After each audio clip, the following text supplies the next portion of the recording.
인사하겠습니다. 안녕하세요. 네, 반갑습니다. 오늘은 어, 비가 와서 그러겠죠. 비가 와서 좀 발걸음이 좀 어려운 분들도 계신 것 같고, 침례식이 있어서 4층으로 올라가신 분들도 계신 것 같습니다. 오늘은 이렇게 좀 조촐하게 이렇게 말씀을 나누게 될 것 같네요. 저는 근데 사실 이런 분위기를 더 좋아합니다. 이렇게 사람 빡빡하게 차 있는 것보다 이렇게 소수의 분들 계시고 이렇게 가깝게 이렇게 교제하는 걸 좋아하는데, 오늘 뭐랄까요, 좀 가깝게, 그러니까 개인적으로 들리는 말씀 같이 좀 이렇게 좀 들으시면 좋겠습니다. 나한테 이렇게 1대1로 얘기하는 것처럼 이렇게 들으시면 좀 유익이 될 것 같아요. 오늘 좀 날씨가 좀 비가 많이 오니까 좀 다운이 되기도 하죠. 사람이 생각보다 또 나이를 드실수록 날씨의 영향을 많이 받습니다.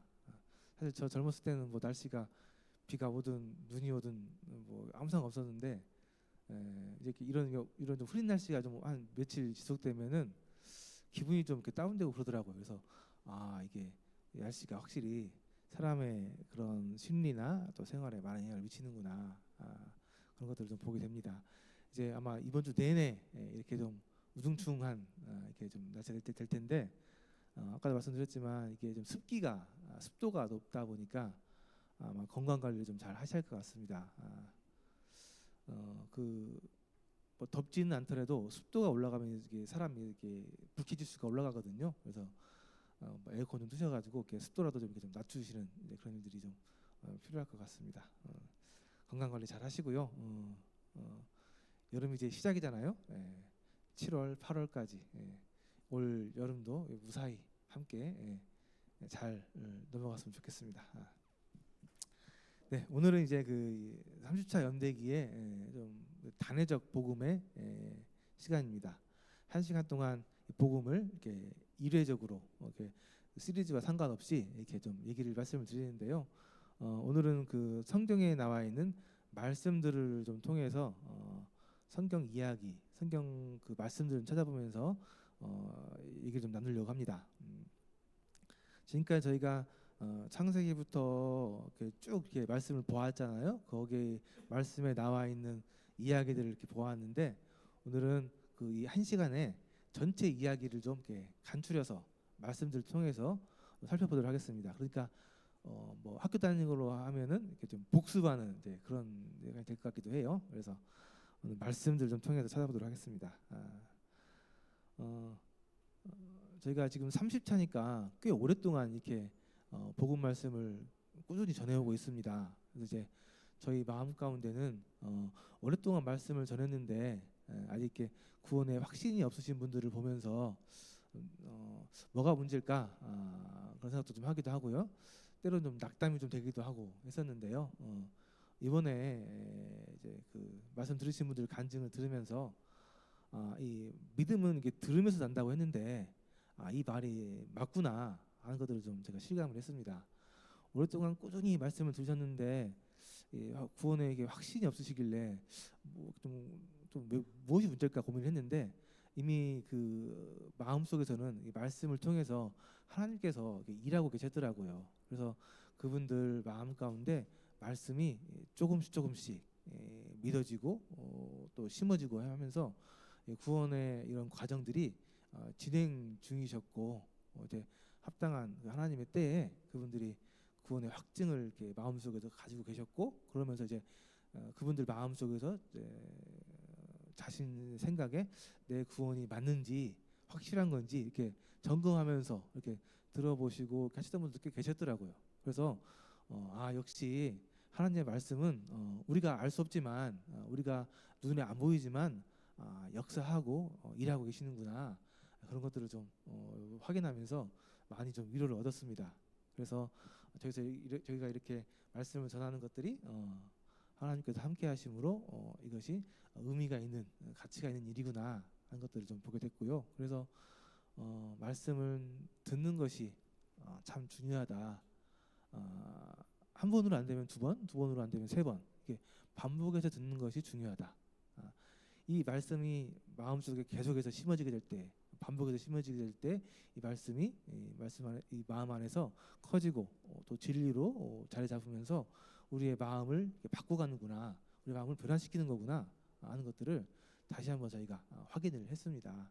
그래서 말씀 듣는 것은 굉장히 중요하다 하는 부분 다 저도 실감했기 때문에 여기 계신 모든 분들도 하나님의 말씀을 꾸준히 계속해서 인내하시고 이렇게 들으시면 합당한 때 하나님께서 이 말씀을 통해서 우리 마음 가운데 변화를 일으키시고 또 믿음을 허락해 주시고 믿음이 굳건해지고 하면서 구원의 확신을 갖게 될 것을 제가 믿습니다. 그래서 같이 잘 들으셨으면 좋겠습니다. 말씀을 들어야 하는 이유는 명백합니다. 우리가 이미 인간적인 사고에 세상적인 이런 분위기에 세계관에 사로잡혀 있기 때문에 이런 세상적인 그러니까 성경과 반하는 세계관을 가지고 있는 상태에서는 말씀이 들어가도 말씀이 역사하지를 못합니다. 말씀이 그 마음 가운데서 믿어지거나 또 심어지거나 하는 게 안 되는 거죠. 그래서 이 성경 말씀은 우리 마음 가운데서 이 세상적인 세계관들, 지금까지 내가 지내왔고 알아왔고 배워왔던 것들이 하나님의 말씀의 진리와 다르구나 하는 것들을 인식하게 하고요. 그 마음 가운데서 하나씩 우리의 마음을 기독교적인 세계관으로, 그러니까 하나님의 말씀의 기초로 바꿔가는 겁니다. 그래서 우리 마음 가운데 하나님의 관한 말씀들, 기독교적인 세계관들이 자리를 잡게 될 때 이제 그 말씀들이 실제로 믿어지고 받아들여지고 하면서 그 말씀이 역사하게 되는 것 같습니다. 그래서 말씀에 나와 있는 이런 그런 부분들을 차근차근 차례대로 보는 것은 굉장히 중요한 것 같습니다. 그래서 오늘은 아주 정말 기초적인 것부터 처음부터 창세기 말씀부터 좀 천천히 좀 살펴보도록 하겠습니다. 가장 중요한 건 역시 창세기 1장 1절 말씀입니다. 태초에 하나님이 천지를 창조하시니라. 이 말씀은 출발이고 시작입니다. 이 말씀이 우리 마음 가운데서 기초가 되지 않는다고 한다면 하나님의 말씀은 우리 마음 가운데 들어가도 이게 자리를 잡지 못합니다. 이제 우리가 이제 기독교적인 세계관이라고 하는데 이 세계가 어떻게 생겼는지 그 말씀이 창세기 1장 1절에 나와 있는 말씀이에요. 태초에 하나님께서 천지를 창조하셨다는 말씀입니다. 성경은 처음에 첫 책 첫 절에 이 모든 세상 만물이 하나님에 의해 창조되었다라고 얘기하고 계십니다. 이 말씀의 기초에서 그 다음 말씀들이 이어져야 이 말씀 우리에게 진리로 또 하나님의 말씀으로 역사하게 됩니다. 아주 기초고 우리의 바닥을 이루는 중요한 말씀입니다. 태초에 하나님께서 천지를 창조하셨다. 이 세상 모든 만물이 그 출발이 처음이 하나님이시라는 겁니다. 하나님이시라는 분이 계신데 그분이 이 모든 출발을 이루셨다는 거예요. 그러한 태초의 창조 위에 하나님께서 특별히 그 위에 사람을 창조하셨습니다. 27절에 보니까 하나님이 자기 형상 곧 하나님의 형상대로 사람을 창조하시되 남자와 여자를 창조하셨다라고 얘기하고 있습니다. 하나님께서 천지를 다 창조하셨죠. 모든 만물을 만드셨습니다. 그 만드신 그 창조 한 가운데 그 중심에 하나님께서 사람도 만드셨습니다. 사람도 우리 인간도 만들었습니다. 그래서 우리가 배우고 있는 철학이라는 것이 사람은 무엇이고 사람은 어디로부터 왔고 사람이 어디로 가는가 이거에 대한 답을 찾기 위해서 몇 년 동안 오랫동안 많은 사람들이 연구하고 공부하고 하잖아요. 근데 그 답이 성경에는 이렇게 나와 있습니다. 하나님께서 모든 만물을 다 창조하셨고 그 창조 가운데 사람도 특별하게 하나님의 모양을 따라서 만들었다라고 이야기하고 있습니다. 이게 정말 굉장한 놀라운 하나님의 말씀입니다. 이것만 알아도 내가 그런 존재구나. 내가 거기서 왔구나. 세상이 이렇게 창조가 되었구나. 내가 어디로 가야 되는 거구나 하는 것들을 생각할 수 있습니다. 그래서 사단은 이거를 깨트리기 위해서 이 정말 많은 노력을 하고 있죠. 그래서 대표적으로 이 과학이라는 이 탈을 씌워서 우리가 잘 알고 있는 진화론이라는 얘기 하잖아요. 진화론을 통해서 세상이 천지 만물이 하나님 누군가 만든 게 아니고 저절로 생긴 거야. 저절로 시간이 오랜 시간이 지나면서 저절로 그냥 생긴 거야라고 이렇게 하나님의 말씀을 이렇게 반박하고 또 가리고 있습니다. 그러나 하나님의 말씀은 명확합니다. 하나님께서 세상 만물을 창조하셨다. 그리고 그 가운데 하나님께서 특별히 사람을 당신의 모양을 따라서 당신의 모양과 비슷하게 당신의 속성을 가진 존재로 창조하셨다라고 이야기하고 있습니다. 이것을 계속해서 저희가 지금 공부를 했죠. 배웠고요. 그랬습니다. 그런데 안타까운 것은 이 사람들이 하나님께서 특별하게 만든 이 사람들이 하나님 앞에 죄를 지었다는 겁니다. 죄를. 잘 알고 있는 것처럼 이 인류의 대표였던 아담과 하와가 선악과를 따먹으면서 하나님의 말씀을 반한 거죠. 하나님의 말씀에 반역한 거잖아요. 이 선악과를 따먹으면서 죄를 지었다는 겁니다. 그래서 죄를 지었고 이 사람들이 결국은 하나님께서 만드신 그 아름다운 동산, 그 완벽한 그 세계 에덴 동산에서 쫓겨나게 되었다라고 얘기하고 있습니다. 이게 이제 인류의 역사죠. 이 쫓겨난 사람들의 모습이 보니까 한 번 잘못했는데 잘못한 거 가지고 하나님 앞에 용서를 빈 게 아니고 안타깝게도 이 죄인이 돼버린 죄가 돼버린 인간들이 계속해서 하나님을 떠났습니다. 이 아담과 하와 이후에 자녀들이 태어났는데 그 자녀들도 마찬가지죠. 이 자녀들이 또 하나님 앞에 죄를 짓고 결국은 그들이 여호와 앞을 떠나서 에덴 동쪽 노 땅에 거주했다가 나와 있는데 하나님 앞을 떠나서 자기들이 정한 땅에 가서 살게 되었다는 겁니다.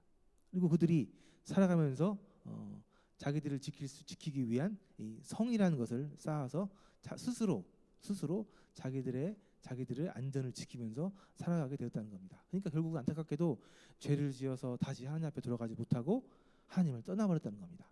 하나님 떠나서 하나님 없이 자기 자기 생각대로 자기 능력으로 살아가기 위한 삶을 시작했다라는 것이 인류의 역사입니다. 안타까운 일이죠. 그래서 하나님께서 이것에 대해서 말씀하고 있습니다. 내 백성이 두 가지 악을 행하였는데 하나는 생수에 근원된 나를 버린 것 말씀드렸죠. 여호와 앞을 떠났어요. 사람이 하나님을 떠나서는 살 수가 없는데 하나님 앞을 떠났어요. 여호와 앞을 떠났다는 겁니다. 그래서 생수에 근원된 나를 버린 것. 생수의 근원, 그러니까 그 근원된 거잖아요. 출발이거든요. 근데 그 하나님을 떠났다는 거예요. 그게 첫 번째 죄라는 거예요. 그래서 하나님 앞에서 아주 중요한 죄 두 가지가 있는데 근원적인 죄가 두 가지가 있는데 그 첫 번째는 하나님 앞을 떠난 것. 이 사람들이 하나님 앞을 떠난 것. 다시 얘기하면 이 자식들이 부모 앞을 떠난 거예요. 그래서 부모하고 단절하고 이제 부모 상관없이 부모 없이 나 혼자 내 마음대로 살겠습니다 한 것. 이것이 하나님 앞에서 지은 큰 대표적인 죄 중에 첫 번째 죄라는 겁니다. 하나님께서 마음 아파하시고 괴로워하시고 걱정하셨던 첫 번째 죄가 이 하나님 앞을 떠난 겁니다. 그래서 그들이 생수에 근원된 이 여호와 하나님을 떠난 것이고요. 이제 그리고 또 하나는 그들이 스스로 웅덩이를 팠어요.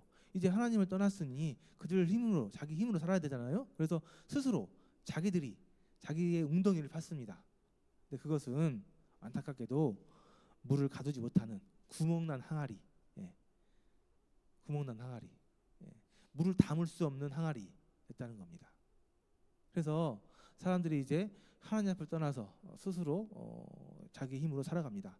그 가인이 여호와 앞을 떠나서 스스로 살기 위해서 성을 쌓았죠. 왜? 자기 안전을 지켜야 하기 때문에. 근데 그 성이 그 가인을 완벽하게 안전하게 지켜줄 수 있어요? 그러지 못합니다. 인류 역사를 보더라도 그 수많은 성들 요새 다 무너졌습니다. 그죠? 그래서 결국은 생수의 근원을 떠나는 것 자체가 잘못되었고요. 이 생수의 근원을 떠나서 스스로 만든 웅덩이, 스스로의 능력으로는 살아갈 수 없는 그러한 사람들이라는 것이 증명된 것이 이 성경의 가르침이고 성경의 말씀들이었습니다. 그래서 사람이 하나님 앞을 떠나서는 온전할 수가 없습니다. 살아갈 수가 없는 거예요. 성경 말씀은 계속해서 그것을 이야기하고 있습니다. 우리 삶 가운데 하나님 없이 살아가는 것은 옳은 방법이 아니에요. 사는 것이 아닙니다. 물이 없는 거예요. 생명의 생수가 없는 겁니다. 어떻게 해야 돼요? 다시 돌아가야 돼요. 우리 힘으로는 그 생수를 만들 수가 없고 생수를 가질 수도 없습니다. 그래서 인간들이 죄를 지었는데 하나님 앞에서 떠난 것과 스스로 살 길을 찾은 것, 이것이 하나님께서 얘기하고 있는 가장 안타까워하시는, 굉장히 안타까워하시는 두 가지 큰 죄의 모습입니다. 그래서 인간들의 상태는 정말 이제 타락한 존재가 되어버렸습니다. 에베소서 2장 말씀해 보니까 그때 너희는 그 가운데서 행하여 이 세상 풍조를 따르고 공중의 거세 잡은 자를 따랐으니 곧 지금 불순종의 아들들 가운데 역사하는 영이라. 이제 죄를 지은 인간들이 하나님을 떠나서 살아가게 되는데, 그 살아가는 것은 자기 힘으로 살아가는 것이 이런 것처럼 보이긴 하지만 실제로는 불순종의 가운데 역사하는 영, 사단의 영을 따라서 살아가는, 그러니까 사단의 꼬임에 넘어가서 사단의 그런 가르침에 따라서, 사단을 따라서 멸망의 길로 가는 삶을 살아가고 있는 것이 실제 모습이라는 겁니다. 그래서 전에는 우리도 다 그 가운데서 우리 육체의 욕심을 따라 지냈으며 육체와 마음에 원하는 것을 하여 다른 이들과 같이 본질상 진노의 자녀였다. 그러니까 우리 마음에, 육체와 마음이 원하는 것을 그대로 하고 살았던 것, 우리 육체가 원하는 것, 내 마음이 원하는 것을 그대로 육체를 따라서, 마음을 따라서 내 마음대로 살았던 것이 결국은 우리가 진노의 자녀, 벌을 받을 수밖에 없는 운명에 처해 있는 그런 모습의 삶이었다는 것을 성경이 증거하고 있습니다. 실제로 하나님 따라서 살아가는 모든 사람들의 모습이 이와 같다는 겁니다.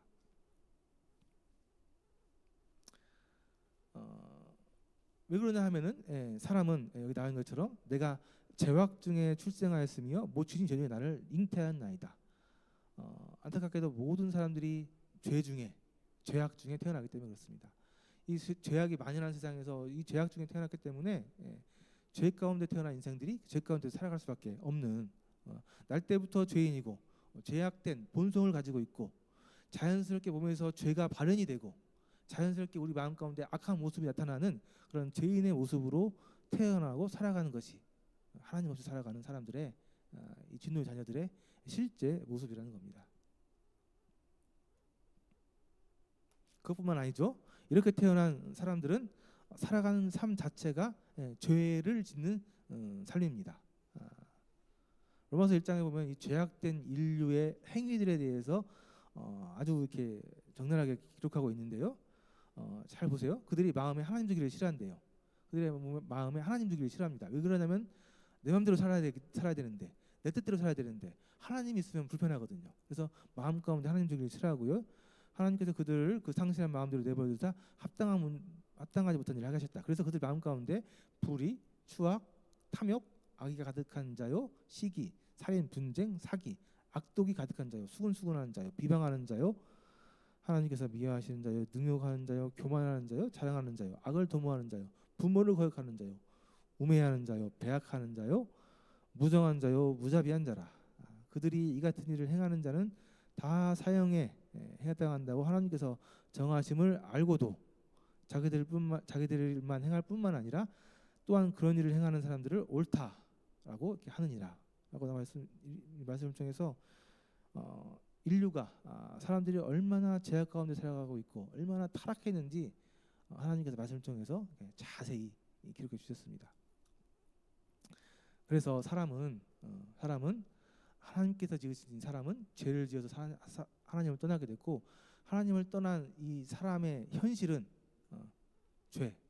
죄악, 진노의 자녀, 본질상 진노의 자녀라는 이 사실, 현실에 대해서 성경이 끊임없이 얘기를 하고 있습니다. 여기까지 잘 들으시고 이해하셨죠?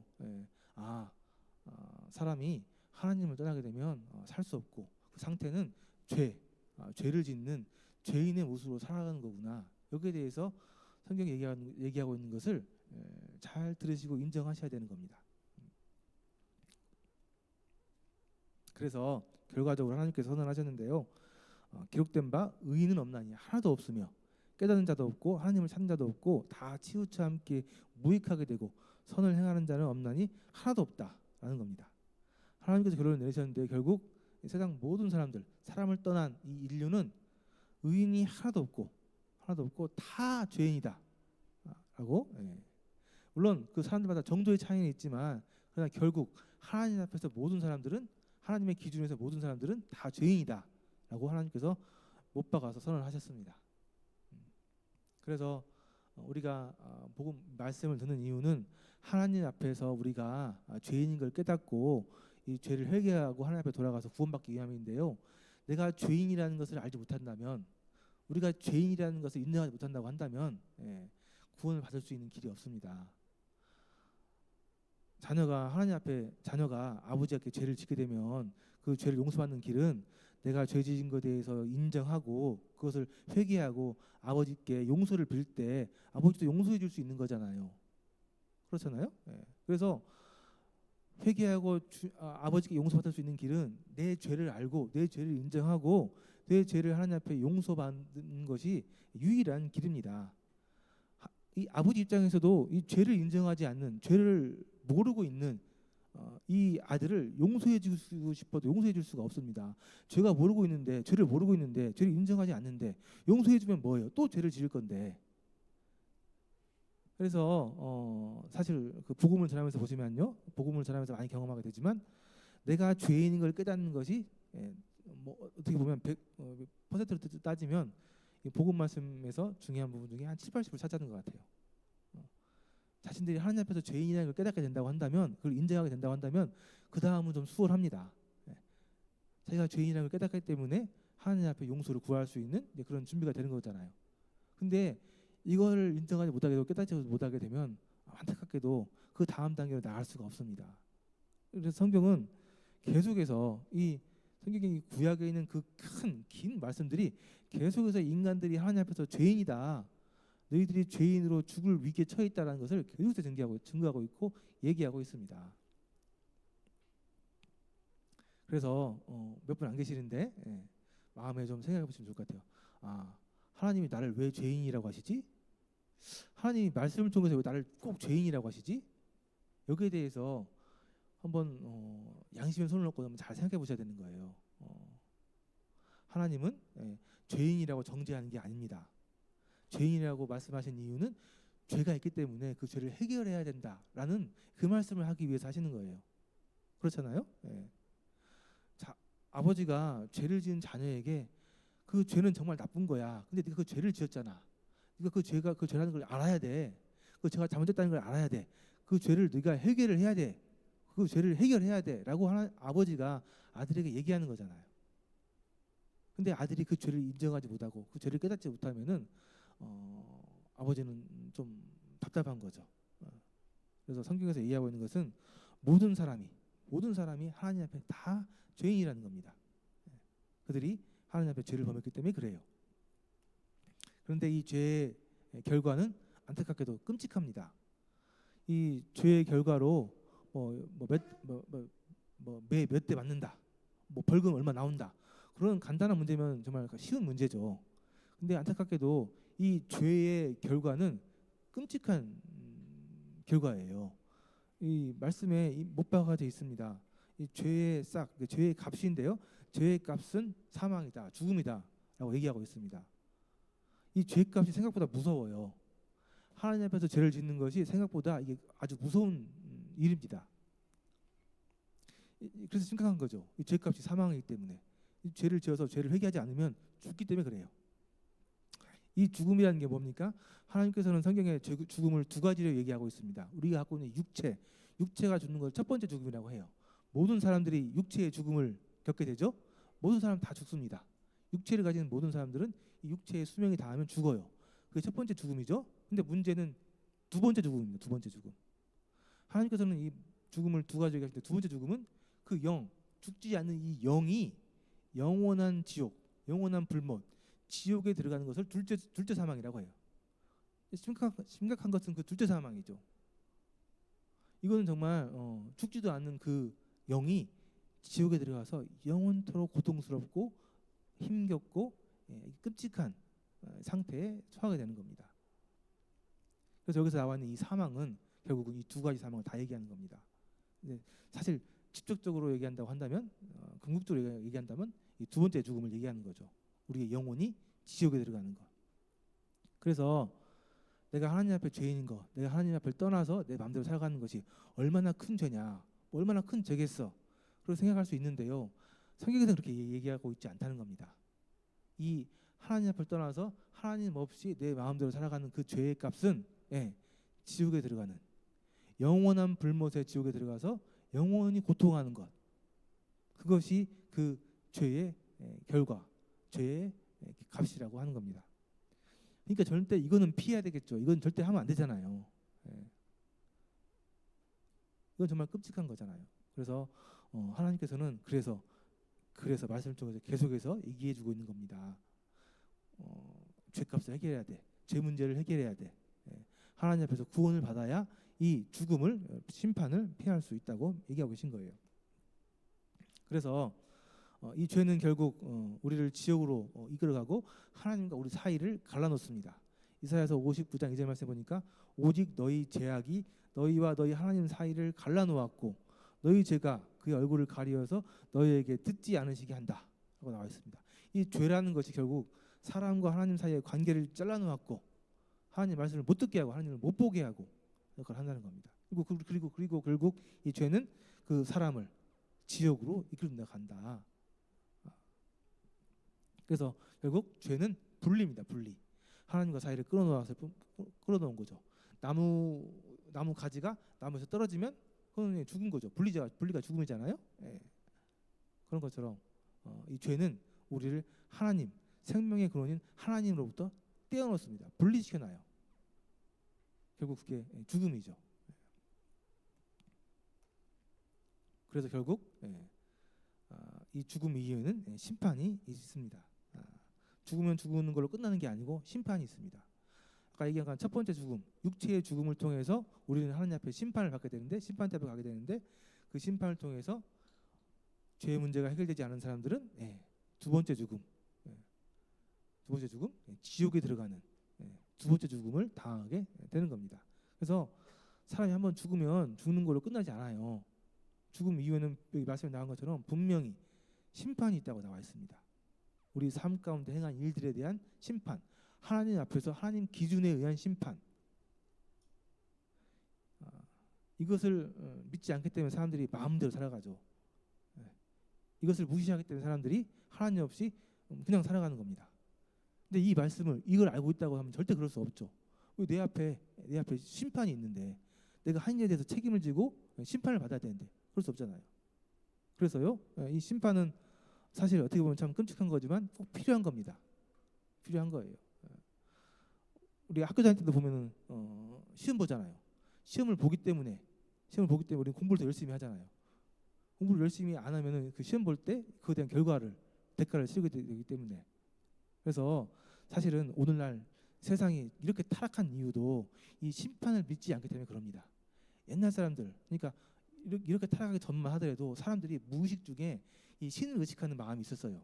그래서 자기가 나쁜 일을 하거나 죄를 지면은 양심이 찔려가지고 그것이 좀 자제가 됐던 거예요. 그래서 이렇게 막 살지는 않았었습니다. 근데 오늘날은요, 이 과학이라는 것, 또 사단이 역사해가지고 죽으면 끝나, 아무것도 없어, 이것을 너무나 많이 세뇌시켜놔가지고 사람들이 두려워하지는 않습니다. 심판을 두려워하지 않아요. 그러니까 막 살아가는 거죠. 어차피 죽으면 끝나는데.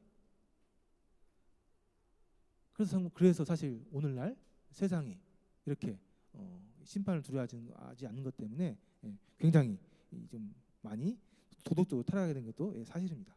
말씀은 명확합니다. 죽음 이후에 심판이 있습니다. 죽음 후에 끝나는 것이 아니고 하나님의 심판이 있습니다. 이 심판에 대해서 요한계시록에 나와 있습니다. 보니까 크고 흰 보좌 위에 그 위에 앉으신 이를 보니 땅과 하늘이 그 앞에서 피하여 간 데 없더라. 누구도 피하여 갈 수 없고 하나님 앞에 서게 됩니다. 또 내가 보니 죽은 자들이 큰 자나 작은 자나 그 보좌 앞에 서 있는데 죽은 자들이 다 서 있습니다. 잘난 사람, 못난 사람, 뭐 권력자든 권력자지 않은 사람들.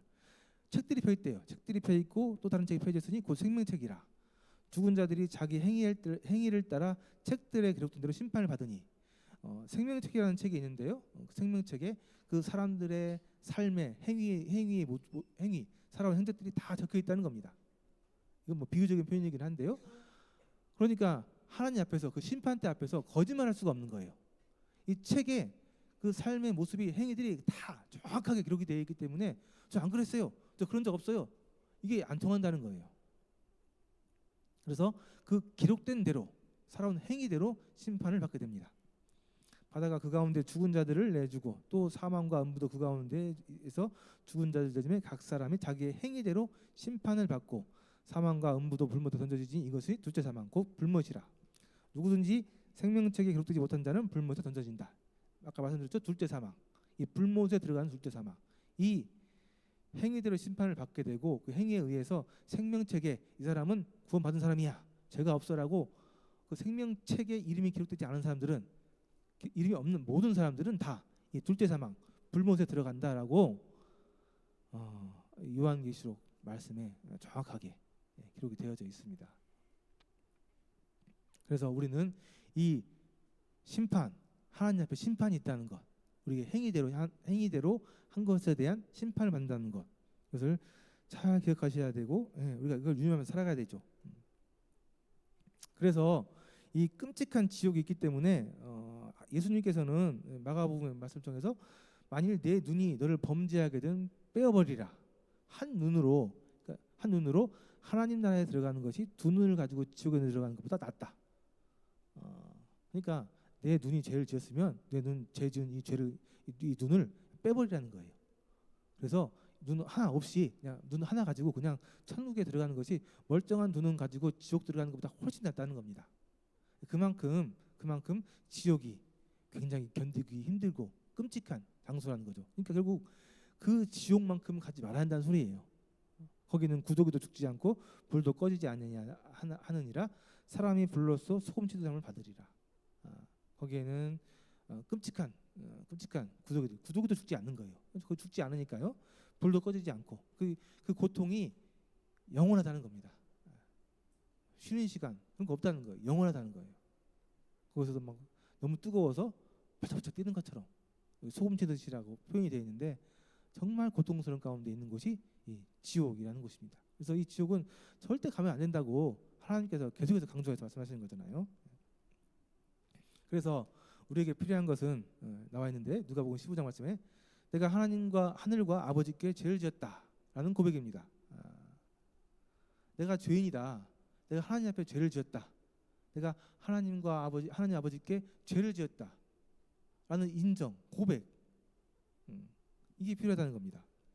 그래서 우리가 필요한 것은 이러한 죄를 아버지 하나님께 고백하고 하나님이여 저를 불쌍히 여겨주십시오. 저 죄인입니다. 저 죄 지었어요. 하나님 앞에 죄가 많습니다. 제발 저를 불쌍히 여겨주십시오라고 하는 회개. 하나님 앞에 내 죄를 인정하고 하나님 앞에 용서를 구하는 회개. 이게 아버지가 하나님께서 우리에게 구하시는 요구하는 그런 자세 아니겠습니까?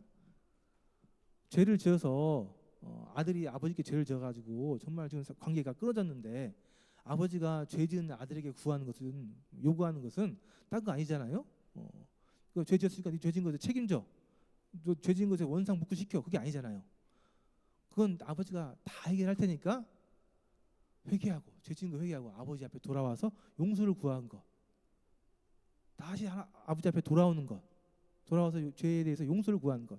이것이 하나님께서 그렇게 원하시고 아버지가 애타게 자식에게 바라는 그러한 마음이잖아요. 모습이잖아요. 그래서 죄를 지은 사람은 하나님 앞에 나아가야 됩니다. 다시 하나님 앞에 나아가서 하나님 제가 하나님께 아버지께 죄를 지었습니다. 용서해 주십시오. 저를 불쌍히 여겨주세요. 라고 하는 회개의 마음과 자세가 꼭 필요한 겁니다. 이것이 하나님께서 원하시는 것이고요. 하나님은요. 그래서 하나님은 죄 지은 사람들을 이렇게 벌 주려고 하나님 죄 지은 사람들을 지옥에 보내려고 그런 분이 아니잖아요. 하나님은 말씀드렸지만 여러 소소들이 계신데 그중에 가장 큰 소소 중에 하나가 사랑이잖아요. 사랑. 어떻게 부모가 자식을 벌 주는 걸 즐길 수 있겠습니까? 어떻게 자식을 벌 주는 게 그 아버지의 진짜 의도겠어요. 디모데전서 2장 말씀에 하나님은 모든 사람이 구원을 받으며 진리를 아는 데 이르기를 원한다.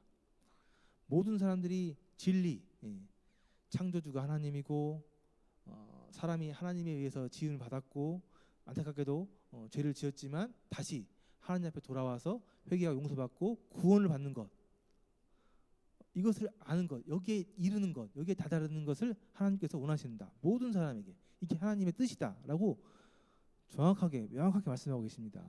세상 사람들이 하나님을 오해해가지고 벌 주는 하나님, 진노의 하나님, 싹 죽이는 하나님, 이렇게 오해하고 있는데 그렇지 않다는 거죠. 그렇지 않잖아요. 그건 하나님을 모르니까 하는 소리잖아요. 말씀을 통해서 하나님에 대해서 아는 사람들은 하나님의 진짜 의도를 알게 됩니다. 하나님의 진짜 의도는 모든 사람이 진리를 알고 구원에 이르는 것, 그것이 하나님의 뜻입니다. 그래서 하나님께서 그렇게 많은 일들을 하셨고요, 그렇게 많이 회개의 요구를 하셨습니다.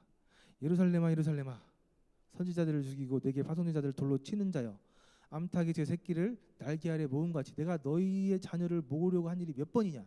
내가 몇 번이나 너희를 이렇게 모으려고 내 품에 안으려고 노력했느냐. 그러나 너희가 원하지 아니하였도다. 이 하나님께서 이스라엘 백성들에게 한 얘기입니다. 이스라엘 백성의 그 수많은 역사 가운데서 하나님께서 그들이 잘못하고 하나님을 떠나고 하나님을 배반했지만 얼마나 많이 수없이 그들 다시 마음에 품에 품기 위해서 얼마나 몇 번이나 그렇게 하셨느냐. 내가 너희를 얼마나 사랑하고 얼마나 다시 품에 안으려고 노력했는데 왜 너희는 그걸 모르느냐. 이 답답한 하나님의 말씀이, 하나님의 마음이 나와 있는 말씀이지 않습니까? 똑같습니다. 하나님께서 지금 죽을 위기에 처해 있는 아버지하고 관계가 떨어져서 자기 마음대로 잘못된 길로 가고 있는 아들에게 너 돌아와야 돼. 그렇게 살면 안 돼. 그렇게 살면 너 끔찍한 일을 당하게 돼. 돌아오라고 몇 번이나 얘기했느냐. 내가 너를 얼마나 품으려고 노력했느냐. 근데 왜 나를 원하지 않느냐. 왜 돌아오지 않느냐. 라고 간절하게 호소하고 있는 겁니다. 어떻게 해야겠어요? 이 하나님의 음성이 들렸다고 한다면, 하나님의 마음을 알았다고 한다면, 하나님의 그 애타는 마음이 조금이라도 이해가 됐다고 한다면 우리 어떻게 하겠습니까? 다시 하나님 앞에 돌아가야 되지 않겠어요? 그래서 하나님께서 다시 돌아올 수 있는 길, 그 자녀가 아버지께 돌아올 수 있는 길, 돌아올 수 있는 방법을 마련하셨습니다. 말씀이 육신이 되어 우리 가운데 거하심에 우리가 그의 영광을 보니 아버지의 독생자의 영광이요 은혜와 진리가 충만하더라. 말씀이 육신이 되어서 우리 가운데 거했다라고 하는 것처럼 우리는 이제 공부했으니까 알죠. 말씀이라는 게 예수 그리스도라는 걸 얘기하고 있는 것이고, 그 예수 그리스도가 결국 우리 가운데 거하게 됐다. 하나님께서 우리를 돌아오라고 사자를 몇 명 보냈는데 사자의 말을 안 들으니까 결국 하나님께서 애타게 결국은 내 아들까지 보내주신 거란 말입니다. 내 아들 얘기는 듣겠지. 내가 사자를 몇 명 보냈는데 잘 안 들었어. 그러면 내가 입에 아들을 보내겠어. 아들을 보내면 내 아들 말은 듣겠지. 그러한 마음으로 하나님께서 아들을, 하나님 신신 아들을 육신을 입혀가지고 이 땅에 보내셨다는 겁니다.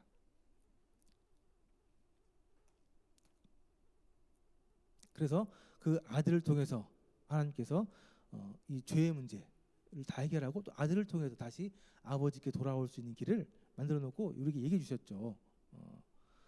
내가 받은 것을 먼저 너에게 전하였노니 이는 성경대로 그리스도께서 우리 죄를 위하여 죽으시고 장사 지낸 바 되셨다가 성경대로 다시 사흘 만에 살아나셨다라는 이야기, 지금 이야기를 저희가 지금 전하고 있죠. 우리가 매번 전하고 있잖아요. 결국 하나님께서 우리의 죄 문제를 이 예수 그리스도, 하나님의 아들이신 예수 그리스도를 통해서 해결하시고, 그리고 예수 그리스도를 통해서 이 죄 문제를 해결했기 때문에 다시 하나님 앞에 돌아올 수 있는, 하나님과 자식, 우리들 사이를 막고 있던 죄를 해결하고 죄를 없애버리고 죄를 끊어버리고 그 관계를 다시 회복시키기 위한 길을 예수 그리스도를 통해서 만드셨다라는 것을 얘기하고 있습니다. 그렇죠? 이렇게 많이 이렇게 지금 배웠죠. 그래서 예수님께서 죽으셨습니다. 죄의 값은 사망이기 때문에 예수님께서 육신의 몸을 입고 땅에 오셔가지고 돌아가셨어요. 친히 나무에 달려서 그 몸으로 우리 죄를 담당하셨습니다. 그냥 죽으신 게 아니에요. 그분이 뭐 이렇게 잘못하셔가지고 죄값을 치르기 위해서 구제타를 잘못 이렇게 해가지고 죄에 걸려가지고 십자가에서 그냥 사형당한 게 아닙니다. 그분이 십자가에 돌아가신 이유는 여기 나오는 것처럼 그 몸으로, 그 죽음으로 우리의 죄, 모든 사람 인류의 죄, 하나님과 우리 사이를 가로막고 있는 그 죄를 다 담당하셨다, 해결하셨다. 그러기 위해 십자가에서 돌아가신 것이다. 그래서 예수님은 보라, 세상 죄를 지고 가는 하나님의 어린 양이다 라고 말씀해서 얘기하고 있습니다. 성경의 이야기죠. 그래서 이사야서도 이 예수님에 대해서, 예수님의 이 사역에 대해서 예언이 되어 있었는데요. 그가 찔림은 우리의 허물 때문이요, 그가 상함은 우리의 죄악 때문이라. 그가 징계를 받음으로 우리는 평화를 누리고 그가 채찍에 맞음으로 우리는 나음을 얻었다. 우리는 다 양 같아가지고 그릇 행하여 각기 제 길로 갔지만 여호와께서는 우리 모두의 죄악을 그에게, 예수님께 담당시키셨다. 우리는 우리 마음대로 살면서 제갓길로 죄를 지으며 살았지만 이 죄 지은 것에 대해서 우리 법으로 해결하라고 하지 않으시고 하나님께서는 예수 그리스도를 우리 가운데 보내주셔서 그분을 통해서 그 죄를 그분을 통해서 그분에게 담당시키셨다. 그래서 하나님과 우리 사이를 가로막고 있는, 끊어놓았던 이 죄 문제를 다 해결하셨다. 그래서 율법을 따라 거의 모든 물건이 피로써 정결화 된다. 율법에 의해서 죄 지은 것들이 다 이 피로써 정결하게 되기 때문에 이 피 흘림이 없은즉 사함이 없다. 피 흘림을 통해서만 이 죄의 문제가 해결된다. 그래서 이것은 죄 사함을 얻게 하려고 흘리는 바 곧 나의 피, 언약의 피다. 그래서 이 죄 사함을 얻게 하기 위해서 예수님께서 그 십자가 위에 달리셔서 피를 흘리셨다. 그것은 우리를 구원하기 위한 미리 예언된, 미리 준비된 언약의 피이다 라는 겁니다. 그래서 예수님께서 이 땅에 오셨는데요. 예수님께서 이 땅에 오신 것은 섬김을, 왕으로서 이렇게 섬김을 받으려 한 게 아니고 오히려 도리어 우리를 섬기려 하고 자기 목숨을 많은 사람의 대속물로 주려 하십니다. 예수님께서 이 땅에 육체를 입고 성육신을 하셔서 이 땅에 내려오신 이유는 왕으로서 섬김을 받으려고 하는 게 아니고 우리를 섬기고 사람들을 섬기고 그리고 자기 목숨을 버려서 많은 사람들의 죄값을 해결하기 위한 대속물로 드려지기 위해서 오신 것이다. 여러 가지 말씀으로 예수님의 이 땅에 오신 이유에 대해서 또 그분이 하신 일에 대해서 자세히 잘 얘기하고 있습니다.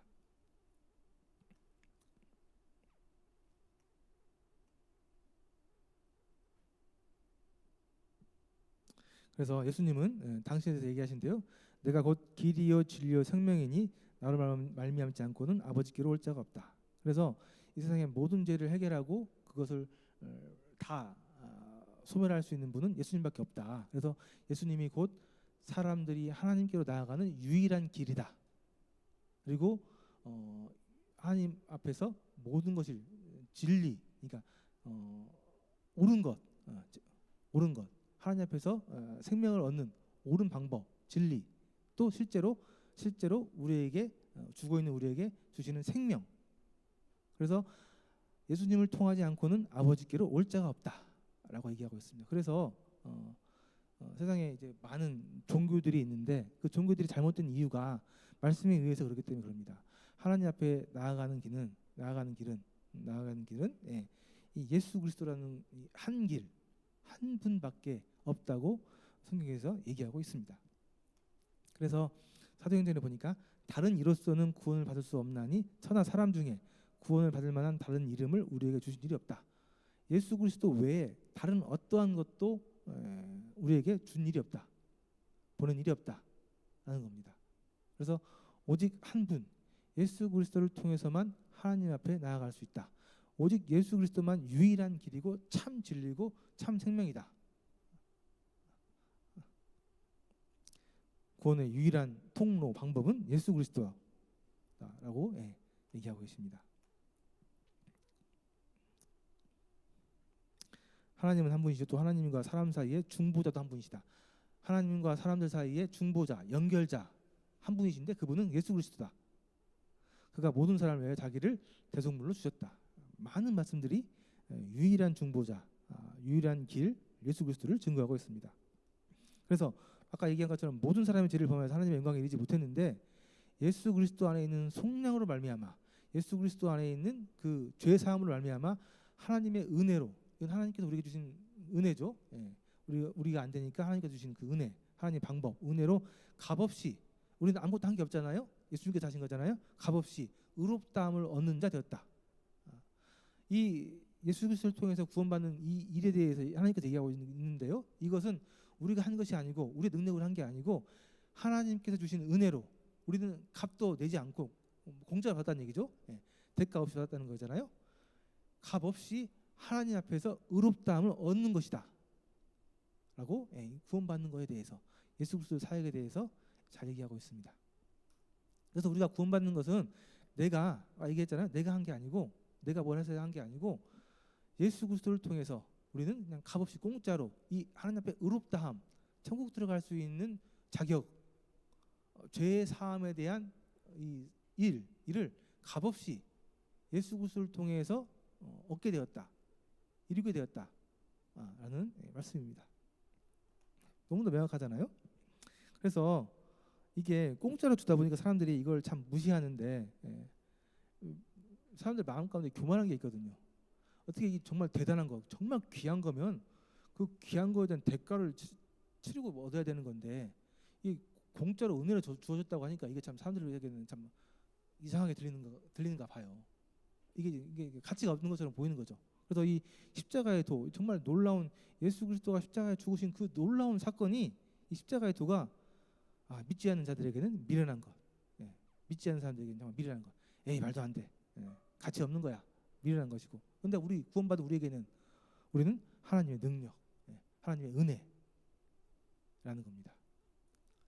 예수 그리스도께서 십자가에서 죽으셔서 모든 죄, 나의 죄를 해결해 주신 이 일이 하나님의 은혜입니까? 하나님의 능력입니까? 아니면 정말 미련한, 하급한, 저급한 그러한 옛날 이야기입니까? 안타깝습니다. 이 똑똑한 사람들이 더 그래요. 좀 배웠다는 사람들이 더 그럽니다. 뭔가 공짜로 얻는 것, 값없이 얻는 것에 대해서 이것을 이렇게 인정하지 못해요. 그러니까 좀 특권이 있는 거죠. 나는 좀 특별해. 나는 내 능력으로 뭘 할 수 있어. 근데 아무것도 없이 다 갖는다고? 나는 그거 인정 못해. 뭐 교만이죠. 그래서 그런 사람들에게는 미련하다는 것처럼 이렇게 보입니다. 여기 계신 모든 분들에게는 이 십자가의 도가 하나님의 능력이고 하나님의 은혜이시기를 바랍니다. 그래서 누구든지 그렇습니다. 누구든지, 똑똑한 사람이든 뭐 착한 사람이든 뭐 권력자든 아니면 뭐 아픈 사람이든 어린 사람이든 나이 많은 사람이든 누구든지 주의 이름을 부르는 자는 구원을 받습니다. 하나님, 예수님 부르는 자는 구원을 받습니다. 그리고 영접하는 자, 곧 그 이름을 믿는 자들에게는 하나님의 자녀가 되는 권세를 주셨습니다.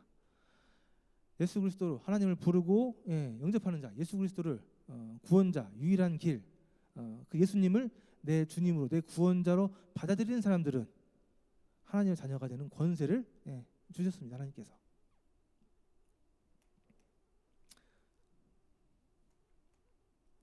그래서 요한복음 3:16절 말씀 보니까 하나님이 세상을 이처럼 사랑하사 독생자를 주셨으니 이는 그를 믿는 자마다 멸망하지 않고 영생을 얻게 하려 하십니다.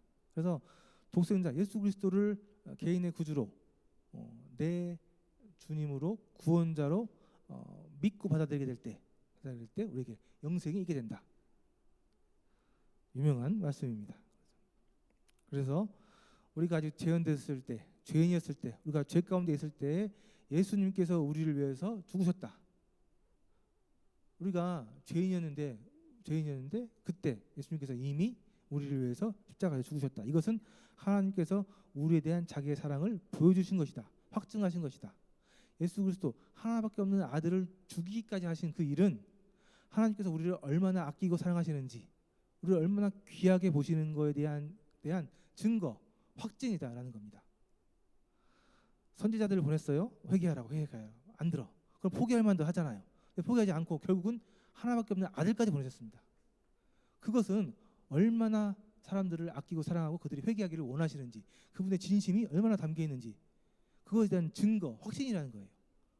아들을 내어주면서까지 이렇게까지 하시는 분의 그 마음을 더 이상 뭘로 확증할 수 있겠습니까? 더 뭘 뭘 보여줘야 하나님의 마음을 우리가 이해할 수 있겠어요. 이 예수님의 죽으심은 하나님께서 우리를 얼마나 사랑하고 우리를 아끼시는지 정확하게 아주 확실하게 보여주는 사랑의 증거입니다. 그래서 진실로 너에게 이르노니 내 말을 듣고 또 나 보내신 이 예수님이죠. 이 예수님을 믿는 자는 영생을 얻었고, 영생을 얻은 거예요. 예수님을 믿는 자들은 아까 얘기했죠. 심판에 이르지 아니합니다. 죽어 있는 상태였잖아요. 사망에서 생명으로 옮긴 거예요. 이것이 믿는 자들, 예수 그리스도를 개인의 구주로 영접한 사람들에게 이루어진 일이에요. 하나님 말씀을 들어야 되죠. 말씀을 듣고, 그리고 보내신 이 예수 그리스도를 믿고, 예수 그리스도가 내 구원자다, 내 주님이다 라고 믿고 그분을 받아들이는 사람에게는 영생이 들어갔고, 영생이 있고 생명이 들어갔고, 더 이상 심판에, 불못에 던져지는 심판에 이르지 아니하고 사망에서 생명으로, 죽었었는데 이제는 생명이 있는 생명으로 다시 태어난 것이다. 옮겼다. 죽은 생명으로 옮겼다 라는 하나님의 선언입니다. 이게 이루어지셨어요? 말씀을 듣고 보내신 예수 그리스도를 믿고 받아들였냐고요. 그렇게 되면은 영생이 들어왔고, 영생이 생겼고, 심판받지 않고 사망에서 생명으로 옮겼다고 말씀에서 분명하게 여러 부분의 말씀으로 증거하고 계십니다. 그 안에서 너희도 진리의 말씀 곧 너희의 구원의 복음을 듣고 그 안에서 또한 믿어 약속의 성령으로 인치심을 받았다. 이렇게 구원받은 사람들은 그 마음 가운데 성령님이 들어오셔서 성령님이 인쳤다, 도장쳤다는 얘기거든요. 구원받은 사람들, 예수 그리스도를 개인의 구주로 영접한 사람들은 그 마음 가운데 성령님이 들어오시면서 너가 구원받았다는 것에 대해서 도장, 인치심을 받았다는 겁니다. 그래서 구원받은 분들 마음 가운데는 성령님이 들어오십니다. 성령님이 들어오셔서 이제 성령님의 말씀이, 성령님이 우리의 삶을 이끌어 나가는 거죠. 그래서 구원받은 사람들은 더 이상 내 생각, 내 마음대로 살아가지 않고 내 안에 들어온 성령님을 따라서 살아가게 됩니다. 성령님을 따라서 살아가기 때문에 그 삶 가운데서 성령의 열매들이 열리게 되면서 아, 저분은 구원받은 사람이 맞네. 왜? 성령의 열매들이 이루어지기 때문에. 근데 구원받았다고 하는데 그 마음 가운데 성령이 안 들어온 사람들은 구원 안 받은 거죠. 성령이 없기 때문에 여전히 제 마음대로 자기 생각대로 살아갑니다. 성령의 열매도 열리지 않겠죠. 구원받은 사람들은 그 마음 가운데 성령님이 들어오셔서 구원받은 것을 딱 확인시킵니다. 다시 한번 우리가 구원받은 것에 얘기하고 있는데요. 은혜에 의하여 믿음으로 말미암아 구원을 받았으니 이것은 너희가 한 것이 아니요 하나님의 선물이다. 우리가 한 게 아니고 하나님께서 주신 은혜의 선물이다. 이러한 고백이 있길 바랍니다. 예수 그리스도, 주님은 나의 그리스도시요 하나님의 아들이시다 라는 고백 통해서 구원받으시고, 그래서 지난주에 침례식을 통해서 우리 그 침례받는 분들이 시인하셨죠. 입으로 시인했습니다. 예수 그리스도를 개인의 구주로 영접하셨습니까? 물어봤잖아요. 그러니까 그분들이 네 라고 대답했죠. 이게 이제 입으로 시인한 거거든요. 내가 만일 내 입으로 예수를 주로 시인하여 또 하나님께서 죽은 자 가운데 살리는 것을 내 마음에 믿으면 구원을 받으리니. 그래서 구원의 최종 단계는 성령의 인치심을 통해서 입으로 시인하는 겁니다. 제가 구원 받았어요. 제가 예수 그리스도를 개인의 구주로 영접했습니다라고 고백하는 거예요. 시인하는 겁니다. 그래서 사람이 마음으로 믿어가지고 의에 이르고요, 입으로 시인해가지고 완전한 구원에 이른다 라고 얘기하고 있습니다. 말씀을 얘기하고 있습니다. 아마 다음 시간에 얘기가 될 텐데요, 이 영원한 속죄, 우리가 구원받은 그 구원의 역사는, 구원의 일은 순간적인, 그러니까 한시적인 일부분의 구원이 아니라는 겁니다. 영원한 속죄라는 거예요. 다시 말씀드리면은 내가 갖고 있는 이 죄, 하나님과 관계를 끊고 있는 죄의 일부분만 해결한 게 아니고 내가 갖고 있는 모든 죄, 과거, 현재, 미래, 앞으로 지을 죄까지 다 해결했다 하는 영원한 속죄라는 겁니다. 여기서 헷갈려가지고 또 이렇게 힘들어하는 분도 계시는데 말씀이 정확하게 나와 있어요. 보니까 염소와 송아지 피로 아니하고 오직 자기의 피로, 예수님의 피죠. 옛날에는 염소와 송아지, 동물의 피로 했는데 그렇게 안 하고 이번에는 자기 피, 예수 그리스도의 피로 영원한 속죄를 이루사. 영원한 속죄. 성경은 거짓말하지 않습니다. 영원한 속죄. 잘 받아들이셔야 돼요. 내 앞으로 지을 죄에 대해서는 어떻게 할 생각하지 마시고 그 죄까지도 하나님께서 영원한 속죄를 이루셨다. 분명히 말씀해 주셨어요. 그래서 이제 한 번 구원받은 분들은 안전합니다. 누가 우리를 그리스도 사랑에서 끊으리요? 환난이나 공고나 박해나 기근이나 적신이나 위험이나 칼이랴 내가 확신하노니 사망이나 생명이나 전사들이나 권세자들이나 현재이나 장래이나 능력이나 높음이나 기쁨이나 다른 어떤 피조물도 우리를 우리 주 예수 그리스도 사랑 안에 있는 하나님의 사랑에서 끊을 수 없다. 이게 하나님의 선언이에요. 한 번 구원받은 사람, 한 번 구원받은 영혼은 그 어떤 것도 그 무엇도 우리를 다시 하나님의 사랑에서 끊을 수 없다. 떼어놓을 수 없다. 완벽한 하나님의 못박음 선언입니다. 그래서 한 번 구원받은 분들은 더 이상 걱정할 필요 없습니다. 이제 여러분들은 하나님께서 붙들고 계세요. 여러분들이 놓는다 할지라도 하나님은 놓지 않습니다. 하나님의 완벽한 능력이 여러분들을 이제 안전하게 붙들고 있습니다. 그러니까 한 번 구원 받으신 분들은 혹시 잠깐 내 마음대로 내 생각대로 이렇게 흔들릴 수 있지만은 그 실제 하나님이 우리를 붙들고 있는 그 사랑의 관계에서는 변함이 없습니다. 그래서 시간이 좀 지났는데요. 처음부터 끝까지 좀 다시 한번 복습을 한번 쫙 했습니다. 말씀들 통해서 복습을 했어요. 그래서 우리가 지금까지 다 나눴던 얘기들이거든요. 근데 이 말씀을 통해서 이 말씀에 정확하게 나와 있는 것들 말씀드렸기 때문에 이런 부분에 대해서 좀 잘 아시고 꼭 말씀에 나와 있는 것처럼 내가 죄인인 걸 깨닫고 예수 그리스도가 진리인 것, 생명인 것, 하나님께 나아가는 유일한 길이라는 것 깨닫고 예수 그리스도를 개인의 구주로 영접하셔가지고 꼭 구원의 확신을 갖기를 바라겠습니다. 네, 그럼 빨리 기도하고 마치도록 하겠습니다.